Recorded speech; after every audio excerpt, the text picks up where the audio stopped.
नवी मुंबईत 2 गटांमध्ये वादाची ठिणगी पडल्याची घटना दिनांक 23 डिसेंबर रोजी रात्री 8:30 वाजण्याच्या सुमारास घडली. या प्रकारामुळे ऐन ख्रिसमस सणाच्या आनंदावर विरजण पडलंय. मिळालेल्या माहितीनुसार एका तरुणानं आपल्या व्हॉट्सअप स्टेटसवर आक्षेपार्ह आणि धार्मिक भावना दुखावणारा मजकूर ठेवला होता. मैं बजरंग दल के लठ साथ साथ 4 कील और हथौड़ी लेकर बैठा हूं.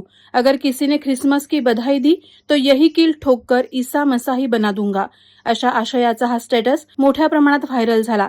या मजकुरामुळे ख्रिश्चन समाज बांधवांच्या धार्मिक भावना दुखावल्या.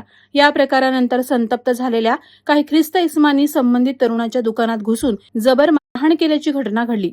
ही घटना सीसीटीव्ही कॅमेऱ्यात कैद झाली. या सीसीटीव्ही फुटेजमध्ये काही इसम तरुणाला मारहाण करताना स्पष्टपणे दिसून येत आहे. घटनेनंतर परिसरात तणावाचं वातावरण निर्माण झालं. धार्मिक भावना दुखावणारे मजकूर सोशल मीडियावर टाकू नयेत आणि कायदा हातात घेऊ नये असं आवाहन या निमित्तानं करण्यात आलंय. वादळवारा लाईव्हसाठी अमोल कांबळे, नवी मुंबई.